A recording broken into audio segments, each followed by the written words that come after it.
জানি আপনারা যারা ট্রেডার বা ইনভেস্টর আমাদের খুব বিরক্ত লাগছে যে মার্কেট কি করছে।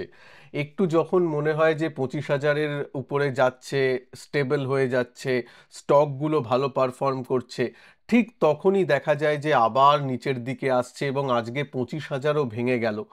আজকে কিছুদিন বাদে আপনাদের সাথে আসলাম কারণ ইম্পর্টেন্ট লেভেল যদি না ভাঙে বা ইম্পর্টেন্ট লেভেল যদি কিছু না হয় তাহলে আলাদা করে ভিডিও বানিয়ে তো তেমন লাভ নেই। কিন্তু আজকে ইম্পর্টেন্ট লেভেল একটা ভেঙেছে বাজার, যেটা হচ্ছে 25,000, এবং 25,000-এর অনেক নিচে গিয়ে ক্লোজিং দিয়েছে। 24,890, মানে 24,900-ও নিচে গিয়ে ক্লোজিং দিয়েছে। আপনাদের সামনে একটা জিনিস তুলে ধরছি, সেটা হচ্ছে দেখুন এইখান থেকে মোটামুটি এই মে মাস থেকে শুরু করে এখন প্রায় অক্টোবর সেপ্টেম্বর শেষ হতে চলল। মে, জুন, জুলাই, অগস্ট, সেপ্টেম্বর, 5 মাস হয়ে গেল মার্কেট কিন্তু একই জায়গায় কনসলিডেট করছে। আপনারা যারা অনেক দিন ধরে আমার চ্যানেলে আছেন তারা মনে করে দেখুন, আমি একটা ভিডিও বানিয়েছিলাম কয়েক মাস আগে, আমার মনে হয় 3-4, ওটাও 5 মাসের মতো হয়ে গেল, 3-4 মাস আগে। সেখানে আমি কিন্তু বলা ছিল যে মার্কেট মাঝে মাঝে, মানে ওভারঅল মার্কেট কিন্তু এরকমভাবে অনেক দিন ধরে কনসলিডেট করতে পারে, 6 মাস থেকে 1 বছরও লাগতে পারে। আর ইভেন কিছু কিছু স্টক তাদের আগের দামে, মানে আগের যে একদম লাইফ হাই করেছিল সেই দামে ফিরে আসতে অনেকের হয়তো মানে 2 থেকে 3 বছরও সময় লেগে যেতে পারে। অনেক স্টক আবার আগেই হয়তো নতুন হাই তৈরি করে নিতে পারে এই কনসলিডেশন যখন মার্কেট করবে, সেটা তো ঠিক আছে। কিন্তু অনেক স্টক এবং বেশিরভাগ স্টক আপনারা দেখতে পাচ্ছেন যারা কিন্তু নিজের ওই 2024-এর সেপ্টেম্বরে যে মার্কেট হাই করেছিল সেই আগের হাইতে কিন্তু ফিরে আসতে পারেনি। তার মধ্যে অনেক ভালো ভালো কোম্পানিও আছে, যেমন অনেক মনোপলি বিজনেস যারা করে তারাও আছে, যেমন আপনার হ্যাল, হিন্দুস্তান অ্যারোনটিক্স, তারা আছে। ঠিক আছে। আপনি যদি বলেন অনেক ভালো ভালো কোম্পানিরা আছে। ইভেন বিএসসি উপর থেকে অনেকটা কারেক্ট করেছে, তারপর আবার হাইতে ফিরে যেতে এখনো পারেনি, যদিও 3-4 বছরে বিএসসি প্রায় 10 গুণ রিটার্ন দিয়েছে, সেটাও ঠিক। কিন্তু বুল মার্কেটে যে হাই করেছিল বা অনেক স্টক, সেগুলোকে কিন্তু 6 মাস ধরে অনেক স্টক কিন্তু নতুন হাই আর করতে পারেনি। এরকম উদাহরণ গাদা গাদা আছে। তাই জন্য হয়তো আমার আপনার পোর্টফোলিওতে, নিজেরা হয়তো দেখছেন যে পোর্টফোলিওর কিছু স্টক আছে যেগুলোতে আপনাদের খুব বিরক্ত লাগছে যে কখন আবার নতুন হাই তৈরি হবে, নতুন দাম কখন আবার তৈরি হবে। তো আমি বলি একটু ধৈর্য রাখুন। যদি পোর্টফোলিওতে ভালো স্টক থাকে, আপনার কাছে ভালো স্টক হোল্ডিংয়ে থাকে, তাহলে সেগুলো মানে কি বলে, ওই টেনশনে ভুগে বেচে দেওয়ার কোনো মানে হয় না। হ্যাঁ, টেনশনে পড়ে কখন বেচে দেবেন, যদি স্টকটা সত্যিই আপনার বাজে থাকে, মানে কারুর কথায় নিয়ে ফেলেছেন, তা সেই স্টকের ফান্ডামেন্টাল জানেন না, সে কি ব্যবসা করে জানেন না, তার ওয়েবসাইটটা কোনোদিন দেখে হয়ে ওঠা হয়নি, বা তার ম্যানেজমেন্টের যে রিপোর্ট বেরোয়, তারা যে কোয়ার্টারলি রিপোর্ট বার করে বা অ্যানুয়ালি যে রিপোর্ট বার করে সেগুলো একবারও পড়ে দেখেননি, এরকম যদি হয় তাহলে সেই কোম্পানিতে থাকবেন না। তার মানে কি আপনি ফান্ডামেন্টাল রিসার্চ করে স্টকগুলোকে নিচ্ছেন না। যদি আপনার রিসার্চ করা থাকে, যদি ফান্ডামেন্টালি ভালো মনে হয়, তাহলে যে স্টকগুলো আপনার কাছে আছে সেগুলোকে মানে রেখে দেওয়ার মধ্যে কোনো তো বোকামো নেই বলেই আমার ধারণা। কারণ মার্কেটের এই কনসলিডেশন পিরিয়ড আগেও অনেকবার হয়েছে, এখনো হচ্ছে। আমি বারবার আপনাদের বলেছি যে এই সময় ট্রেডার আর ইনভেস্টর এই দুজনকে একটু দুরকম আলাদা ধরনের মেন্টালিটি রাখতে হবে। যেমন 25,000-এর নিচে চলে গেলে একটু সুইং ট্রেডিংয়ে যারা করেন স্পেশালি, তারা একটু থমকে দাঁড়াতে হবে, একটু ভালো করে আবার রিসার্চগুলো করতে হবে যে সত্যি মার্কেটটা এখন ভালো আছে কিনা, বা স্টক পিকিং এর উপর একটু, মানে কি বলে, একটু সন্দিহান চোখে দেখতে হবে, বা একটু কম করে দিতে হবে সুইং ট্রেডিং এর ব্যাপারটা। কারণ ওভারঅল মার্কেট যদি নিচের দিকে যায়, তখন একটা ভালো স্টকও অনেক সময় মানে খুঁড়িয়ে খুঁড়িয়ে উপরে যায়, অতটা ভালো মুভমেন্ট পাবেন না অনেক ক্ষেত্রে। সুতরাং সেটা একটা ব্যাপার হলো। যারা ইন্ট্রাডে করেন তারা একটু তারা তো ঠিক আছে, তারা লং সাইড শর্ট সাইড এরকম শর্ট টার্ম বেসিসে করেন, সুতরাং সেটা আলাদা কোনো ব্যাপার নয়। যারা অপশন ট্রেড করেন তারা এই মোমেন্টামগুলোকে কাজে লাগিয়ে অনেক ধরনের স্ট্র্যাটেজি আছে সেগুলোকে দেখতে পারেন। তবে আবারও বলছি, বাজার নিচে আসছে বলে নেকেড পুট নিয়ে চলে গেলাম, হ্যাঁ কোনো কিছু হেজিং নেই, ওভারনাইট রেখে দিলাম, এই ধরনের বোকামোট করবেন না। স্ট্র্যাটেজি করে করবেন যেখানে ম্যাক্সিমাম লস আপনার ডিফাইন্ড, এবং দেখবেন সেই লসটা যাতে টোটাল পোর্টফোলিওর 2% বা 2%-এর বেশি না হয় একটা ট্রেডের লস, সেই অনুযায়ী করে স্টপ লস মেনটেন করে কিন্তু ট্রেড করবেন। সে আপনি স্টক ট্রেডার হন বা অপশন ট্রেডার হন, যাই হন না কেন, একটু সাবধানে ট্রেড করবেন। বাজার নিচে যাচ্ছে এই জন্য আমি সুইং ট্রেডিং থেকে আবার একটু কিছুদিনের বিরতি নেব। যদিও ইন্ট্রাডের ব্যাপারগুলো চলবে, কিন্তু সুইং ট্রেডিং এর মানে যদি আমি 10টা ট্রেড করি তার মধ্যে হয়তো একটার সুইং ট্রেড থাকবে, 9টা আবার ইন্ট্রাডে ট্রেড থাকবে, এরকম ব্যাপার থাকবে মানে যতক্ষণ নিফটি 25,000-এর নিচে থাকছে। এবার দেখা যেতে পারে, দেখুন ফাইনাল ব্রেকডাউন কি, যেটা আমি অ্যাজ আ ইনভেস্টর সঞ্জয়ও আমি একটু সন্দিহান হব, সেটা হচ্ছে 23,000, সরি সেটা হচ্ছে হ্যাঁ এই লেভেলটা 24,300। 24,300 যদি ভেঙে যায় তাহলে ইনভেস্টর হিসাবেও আমি একটু সন্দিহান হয়ে অ্যাটলিস্ট একটু আমার যে এসআইপি গুলো আছে সেগুলো একটু কম করার চেষ্টা করব, সেই টাকাটা বাঁচিয়ে রাখবো, মার্কেট নিচে এলে আবার একটু ইনভেস্ট করার দিকে মন দেব। কিন্তু সেই লেভেলটা অনেকটা দূরে, 24,300টা এখনো দূরে, কিন্তু অ্যাটলিস্ট এই কনসোলিডেশন জোন যেটা এই বিগত 5 মাস ধরে হয়ে আসছে তার মধ্যে আবার কিন্তু বাজার ঢুকে গেছে। এখান থেকে সত্যি ভালো হতো যদি এইখানে করে তারপর এই সব জায়গায় একটু সাপোর্ট নিয়ে যদি ঘুরতো, কিন্তু সেইটা হয়নি, বাজার সেটা করেনি। তার পিছনে অনেকগুলো কারণ আছে। এবার কারণগুলো নিয়ে আলোচনা করি, একটু ভালো দিক খারাপ দিক দুটো নিয়েই আলোচনা করব। তারপর বাজার তো বাজারের মতো করবেই, কিন্তু ইকোনমিক্যাল একটু কারণগুলো আমাদের জানা দরকার। ভিডিওটাকে ভালো লাগলে একটু লাইক করে দেবেন, চ্যানেলে নতুন হলে চ্যানেলকে সাবস্ক্রাইব করতে ভুলবেন না।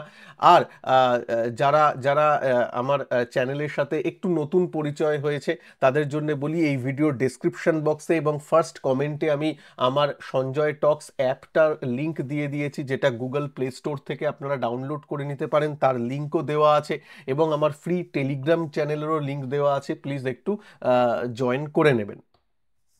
এবার আমি আসি যে ব্যাপারগুলো কি, আপনারা হয়তো রিসেন্টলি ইউএনএ মানে গতকালই আমি বলতে পারি বা তার আগের দিন ইউএস এর যে প্রেসিডেন্ট মানে ট্রাম্প ট্রাম্প বক্তব্য রেখেছিল ইউএনএ দাঁড়িয়ে বক্তব্যের মধ্যে আবার সেই ইন্ডিয়া চায়না তাদের ব্যাপার এনেছে, যে তারা ওই রাশিয়ার যুদ্ধে সাহায্য করছে এক্সেট্রা। এবং তার মধ্যে একটা জিনিস ভালো যে চায়না আর ইন্ডিয়ার কথা বলার পর তাই সে ন্যাটোর দেশ এবং ইউরোপিয়ান ইউনিয়নকেও বলেছে যে তারাও ন্যাচারাল গ্যাস বা এনার্জি কেনে রাশিয়ার থেকে, ইনডাইরেক্টলি তা যুদ্ধকে সাপোর্ট করছে, এইটা অ্যাটলিস্ট বলেছে। শুধুমাত্র ইন্ডিয়ার নাম নিয়ে থেমে যায়নি, মানে পুরো সেন্টেন্সগুলো বা বক্তব্যটা দেখলে আপনি দেখবেন ন্যাটো এবং সেই দেশকেও বলেছে, নিজের দেশকে বাদ দিয়েছে। যদিও নিজের দেশকে কি জন্য বাদ দিল জানি না, কারণ ইউরেনিয়াম মানে ইম্পোর্ট করে ইউএস রাশিয়া থেকে 750 মিলিয়ন এই বছরে মিলিয়ন ডলারের বাণিজ্য করে ফেলেছে ইউরেনিয়াম ইম্পোর্টের দিক দিয়ে ইউএস। মানে ইউএস নিজে করলে ঠিক আছে, নিজের জন্য যা দরকার, রাশিয়ার থেকে নিলে ঠিক আছে, কিন্তু অন্যরা যাতে না নেয়, এই ব্যাপারটা বেশ ছিল। তারপর বিভিন্ন গ্লোবাল ক্লাইমেট পলিসি নিয়ে বলেছেন যে ক্লাইমেট পলিসি ওই ক্লাইমেট চেঞ্জ হচ্ছে, এগুলো জাস্ট ফালতু কথা, কোনো রকম সারবত্তা তার মধ্যে নেই, গ্রিন এনার্জি টাকা নষ্ট, এই ব্যাপারগুলো কিন্তু বলেছে। তো ঠিক আছে, এবার তার মতামত সে বলেছে, কিন্তু মানে বিশেষ করে যে একটা দেখা যাচ্ছিল যে একটু ট্রেড ওয়ার যেগুলো চলছে সারা ওয়ার্ল্ড জুড়ে, তাতে যে একটু স্বস্তির ব্যাপার দেখা যাবে বা যুদ্ধের একটু স্বস্তির পরিস্থিতি দেখা দেবে, তা কিন্তু একদম নয়। এবার দেখুন মার্কেট এইসবের ঊর্ধ্বে উঠে গেছে, অ্যাটলিস্ট যুদ্ধের থেকে তো ঊর্ধ্বে উঠে গেছে, যেটা এখন চলছে এর থেকে না বাড়লে কোনো অসুবিধা নেই, যা চলছে বাজার সেটা 2-3 বছর ধরেই দেখছে। কিন্তু ইকোনমিক্যাল ব্যাপারে স্পেশালি ভারতের নিরিখে যদি বলেন, কোম্পানিগুলো বা বিভিন্ন ইনভেস্টররাও কিন্তু একটু সন্দিহান যে এই যে ট্রাম্পের ট্যারিফ লাগানোর জন্য বিজনেসে ইম্প্যাক্ট হবেই, এটা স্বাভাবিক ব্যাপার, স্পেশালি যারা এক্সপোর্ট করে। এবার এর এফেক্টটা অ্যাকচুয়ালি কি হচ্ছে সেটা দেখার জন্য বাজার খুব মানে দাঁড়িয়ে আছে দেখার জন্যে যে কি হয়। সেটা 1-2 কোয়ার্টারের রেজাল্ট না এলে তো বোঝা যাবে না। তাই জন্যই বাজারে বড় কেউ কমিটমেন্ট, বড় পয়সা কমিটমেন্ট করার আগে ভেবে দেখছে। তার সাথে সাথে দেখুন টাকা প্রায় 89-90 ছুঁই ছুঁইয়ের জায়গায় আছে, 89 ছুঁই ছুঁই। মানে কয়েক মাস, কয়েক সপ্তাহ বা কয়েক মাস আগেও 84 টাকায় ছিল, এখন সেটা 89। এবং আমি একটা ভিডিও করে বলেও ছিলাম যখন ট্যারিফের ব্যাপার আসে সেই ট্যারিফটাকে একটু নালিফাই করার জন্য টাকাকে একটু ডিভ্যালুয়েশন করার দিকে আরবিআই দেখে, এবং সেটাই অনেকটা হয়েছে। মানে আরবিআই অবলীলায় সেটাকে 89-এ যেতে দিয়েছে। না হলে নর্মাল টাইমে, আমার মনে হয় নর্মাল টাইম হলে আরবিআই এর ইন্টারভেনশন অবশ্যই আসতো। সেটা একটা দিক আছে যে ফরেন ইনভেস্টরদের এখানে পার্টিসিপেশনটা কম হচ্ছে, রুপি যেহেতু নিচের দিকে নামছে, সেটা একটা কারণ। এই মানে কয়েকটা হ্যাঁ, তার সাথে এবার ভালো একটা কারণও বলি। ভালো কারণ জানেন আপনারা নিজেরাই হয়তো দেখতে পাচ্ছেন, জিএসটির এফেক্ট এসেছে। জিএসটির জন্যে অনেক জিনিসের, নিত্য প্রয়োজনীয় সামগ্রীর দাম অনেকটা কমেছে। তো এইটা একটা পজিটিভ দিক, লোকের হাতে একটু টাকা বাঁচছে। তো সেটা একটা ভালো পলিসির দিক। মেডিকেল পলিসি যেগুলো হচ্ছে সেগুলো এখন জিএসটি ফ্রি হয়ে গেছে। তো এই জিনিসগুলো, জিএসটি রিফর্মটা হওয়া অনেক বছর আগেই দরকার ছিল, সেটা একটু হয়েছে। এটা একটা ভালো দিক কম্পানিগুলোর পক্ষে, কনজিউমারের দিক দিয়ে ভালো। সেটা একটা অর্থনীতিকে একটু বুস্ট আপ করবে। এবার দেখুন ব্যাপারটা কি, ওই যেটা বললাম 1-2 কোয়ার্টার একটু দেখতে হবে কোম্পানিগুলোর বা আর্নিংটা কেমন আসে এই ট্যারিফের পর, এক্সপোর্টের উপর মানে এই 50% ট্যারিফ লাগার পর। এবার দেখুন অনেক কথাবার্তা চলছে যে ইউএস এর সাথে ইন্ডিয়ার কথাবার্তা চলছে, মানে ট্রেড ডিল হওয়ার, এইসব কথা আমরা অনেক দিন ধরেই শুনছি। যতক্ষণ না ফাইনাল কিছু হচ্ছে ততক্ষণ কিন্তু পর্যন্ত, মানে যতই আপনারা নিউজ শোনেন না কেন, মার্কেটের উপর ট্রেড ডিল নিয়ে ওই রিলিফ র্যালি ওরকম কিন্তু এক্সপেক্ট করার এখনো সময় আসেনি। ঠিক আছে, তো মোটামুটি অর্থনৈতিক দিক দিয়েও যে খুব একটা ভালো দিক হচ্ছে তা নয়। ইউএস এর মার্কেট অনেক বাড়ছে, গত দুদিন একটু কমেছে কিন্তু তাও লাইফ হাইয়ের দিকে আছে। আপনারা বলবেন কেন? ইউএসএ কিন্তু অনেক ধরনের মানে কি বলবো, লিকুইডিটি ড্রিভেন র্যালি হচ্ছে। হ্যাঁ, অনেক সময় অনেক জায়গায় দেখবেন ফান্ডামেন্টালের থেকে অনেক সময় ডিট্যাচ হয়ে পড়ে না বাজার, সেই জিনিসগুলোই হচ্ছে এখন।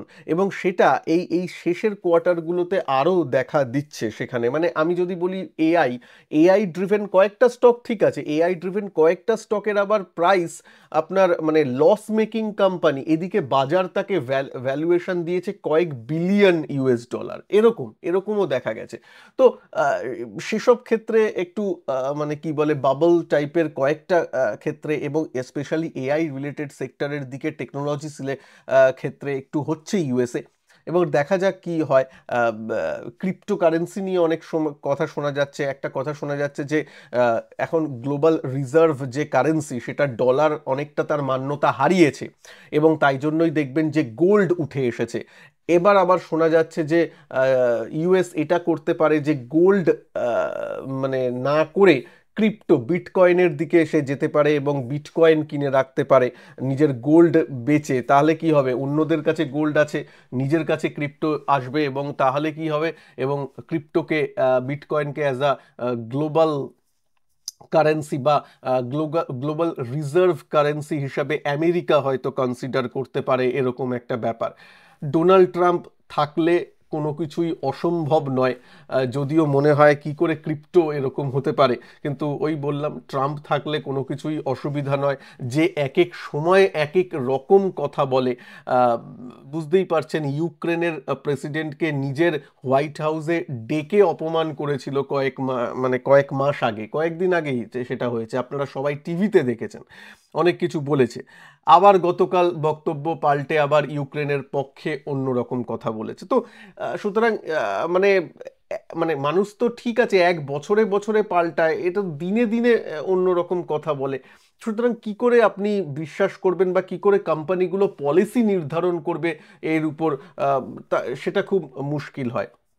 প্লাস আরেকটা, ইউএসএ যদি আপনি দেখেন এখন বড় বড় কোম্পানিগুলোর সিইওর বক্তব্য শোনেন বা এই কথা শোনেন, সব বেশিরভাগ লোক ট্রাম্পের ইয়েস ম্যান হিসেবে কাজ করছে। মনে হয়তো একরকম বা নিজেও ভাবছে, কিন্তু সামনে তো প্রেসিডেন্টের সামনে দাঁড়িয়ে বিরোধ করা যায় না, তাই জন্য ওই ইয়েস ম্যান টাইপের চারিদিকে ভরে গেছে। ইয়েস ম্যান না হলেই ট্রাম্প কি করছে, আহ, মানে বরখাস্ত করে দিচ্ছে, বরখাস্ত করে দিচ্ছে। এমপ্লয়মেন্ট মানে স্ট্যাটিস্টিক্স যারা মেনটেন করে এমপ্লয়মেন্টের, তাদের টপ টপ লিডারদের বা টপ টপ ম্যানেজমেন্টকে সে বরখাস্ত করে দিয়েছে। কেন? কারণ এমপ্লয়মেন্ট রিপোর্ট বাজে দিয়েছে। বাজে তো দেয়নি, এমপ্লয়মেন্ট ওখানে কম হচ্ছে এই মাসে, তাই জন্য তারই রিপোর্ট এনেছে যে জব ক্লেম কম হয়ে, মানে জব কম এসেছে, জব রিপোর্ট কম এসেছে, সেই ডেটাটা দিয়েছে। এবার বলেছে না, জব রিপোর্ট ঠিক দেওয়া হচ্ছে না, তা বলে যে রিপোর্টটা দিচ্ছে তাকেই বরখাস্ত করে দেবো। তো এরকম ব্যাপারগুলো হচ্ছে। চারিদিকে ইয়েস ম্যান থাকলে ভালো। তো আহ, সেই সেই দিকে সেই ইকোনমি কিন্তু ফুলে ফেঁপে একটু যায়, ফুলে ফেঁপে ইন দ্য সেন্স আমি বাবেলের কথা বলছি, সেই ব্যাপারগুলো একটু তৈরি হয়। এবং আমি বলছি যে সেইখানে দাঁড়িয়ে আমাদের বাজার এখানে কনসোলিডেট করছে, এটা কিন্তু ভালো দিক। স্পেশালি যারা ইনভেস্টার, ট্রেডার সে তো দিন আনে দিন খায়, ওরকম ব্যাপার চলে, দিনের দিন কাজ করছে বা শর্ট টার্ম কিছু নজরিয়া নিয়ে চলছে। কিন্তু অ্যাজ আ ইনভেস্টর আমি বলবো ভালো হচ্ছে যে ইন্ডিয়ার বাজার অ্যাটলিস্ট কনসোলিডেশন ফেজে আছে। এই নয় যে খুব হাই দামে চলে যাচ্ছে, তাহলে মুশকিল। কনসোলিডেট করুক, এক কোয়ার্টার অ্যাটলিস্ট বাজার দেখবে যে এই ট্যারিফের এফেক্টটা এক্স্যাক্টলি আর্নিংসে কেমন পড়ে, সেটা দেখার অনেক নজর আছে। তারপর আমার মনে হয় একটা কিছু ডিসিসিভ মুভমেন্ট বাজার নেবে। সে উপরের দিকে হতে পারে বা নিচের দিকে হতে পারে, আর্নিং যদি খারাপ আসে নিচের দিকে আর একটু মুভমেন্ট আসবে, সেটাই। কিন্তু ওই নেক্সট কোয়ার্টারের রিপোর্ট, যে এই কোয়ার্টারে তো 50% হলো, এর পরের কোয়ার্টারের যে হবে তার যে রেজাল্ট আসবে, তার জন্য 2 কোয়ার্টার আমাদের ওয়েট করতে হবে। সেইটা কিন্তু একটু বাজার দেখবে বলে আমার পার্সোনাল ধারণা। আর মোটামুটি একটু সাবধানে ট্রেড করবেন। আবারও বলছি, একটু সাবধানের মার নেই। যারা ইনভেস্টার আছেন তারা 24,300 লেভেলটার দিকে একটু নজর রাখবেন। ট্রেডাররা একটু সাবধানে করবেন, স্পেশালি যারা সুইং ট্রেডিং করেন তারা একটু মার্কেটকে দেখে কাজ করবেন। মার্কেট কিন্তু একটু নিচের দিকে যাচ্ছে। ভালো থাকবেন সবাই। ভিডিওটাকে ভালো লাগলে একটু লাইক করে দেবেন। নমস্কার, জয় হিন্দ, বন্দে মাতরম।